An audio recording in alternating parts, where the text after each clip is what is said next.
यह एक बहुत ही प्यारी कहानी है। जीवन का सच है इसमें। समझ लिया तो जीवन आसान हो जाएगा।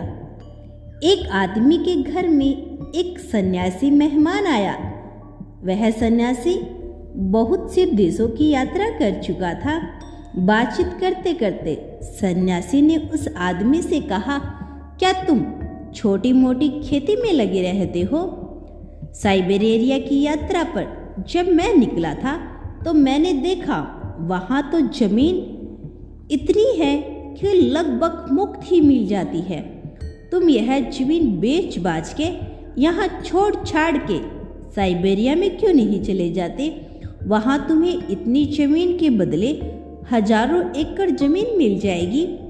वहाँ करो खेती बाड़ी। वहाँ की जमीन बहुत उपजाऊ है और वहाँ के लोग तो इतने सीधे साधे हैं कि तुम्हें मुफ्त में ही जमीन दे देंगे।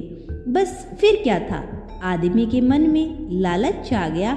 उसने दूसरे ही दिन अपनी सारी जमीन बेच डाली और साइबेरिया की राह पकड़ ली।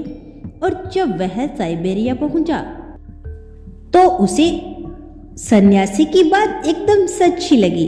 वहाँ के लोग तो सच में इतने सीधे साधे थे।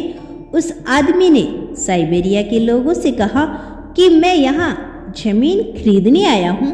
उन लोगों ने उत्तर दिया, यहाँ जमीन खरीदने का एक ही तरीका है कि जितना पैसा तुम अपने साथ लेकर आए हो वह यहाँ रख दो और कल सुबह सूरज उगने से पहले यहाँ आ जाना।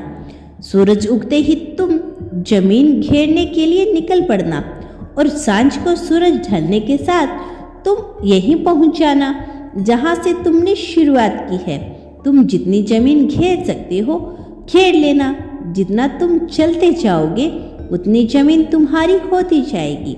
बस एक बात का ख्याल रखना, सूरज उगने से पहले जहां से शुरू किया है सूरज डूबने से पहले वही खत्म करना होगा। रात भर सो नहीं सका वह आदमी रात भर योजना बनाता रहा कि कितनी जमीन रेकूंगा। सूरज निकलते ही वह आदमी भागने लगा और साथ में रोटी भी ले ली, पानी भी ले लिया। सारा गांव इकट्ठा हो गया। वह भागा, सोचा कि चलते चलते खा लूंगा, चलते चलते पी लूंगा। रुककर खाने का क्या मतलब है, समय खराब होगा। ज्यादा से ज्यादा जमीन तो घेरनी थी, चलना क्या था, बस दौड़ना था। चलने से आधी जमीन गिरेगी और दौड़ने से दुगनी। सोचा कि 12 बजे तक वापसी शुरू कर दूंगा ताकि सही समय पर वापस पहुंच सके। 12 बज गए, 1 भी बज गया। मीलों चल चुका था। न लालच का अंत हो रहा था न उपजाऊ जमीन का। सोचा एक ही तो दिन की बात है, आज की मेहनत ही तो है, फिर ज्यादा से ज्यादा जमीन होगी मेरी। ना भोजन किया न पानी पिया, बस दौड़ता ही रहा। भोजन करता भी तो कैसे करता, उतनी जमीन का नुकसान जो हो जाता। जीवन भर भोजन ही तो करना है, पानी ही तो पीना है, पीते रहेंगे। उसने खाना फेंक दिया, पानी भी फेंक दिया। हाय रे इंसान, लालच। 2 भी बच गए। अब याद आया उसने कि लौटना भी है वापस उसी जगह पर जहां से शुरू किया था। लौटने के लिए हिम्मत बची ही नहीं। अब घबराहट होने लगी।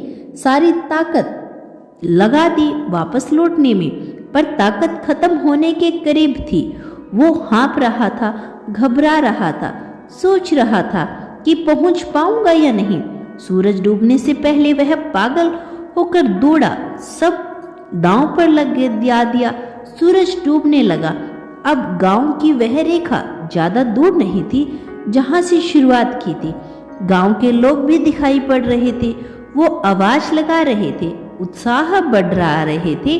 आ जाओ, ले लो सारी जमीन, बस छू लो। उस रेखा को जहां से शुरू किया था उसने सारा दम लगा दिया। वह भागा भी, जी जान से भागा। सूरज डूब रहा था। सूरज डूबते डूबते अंत पर आ गया था।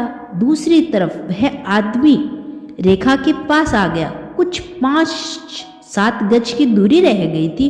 वह आदमी घिसने लगा। जैसे ही उस आदमी ने अपना हाथ जमीन के उस टुकड़े पर रखा जहां से उसने भागना शुरू किया था, वहीं सूरज डूब गया।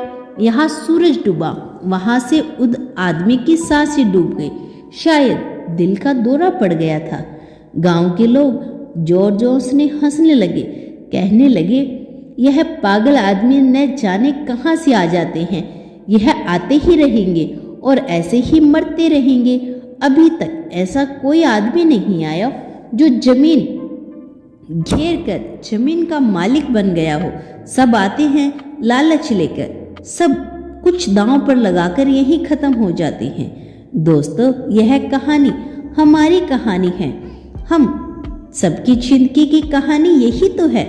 हम सब यही कर रहे हैं, दौड़ रहे हैं कि कितनी जमीन घेर ले।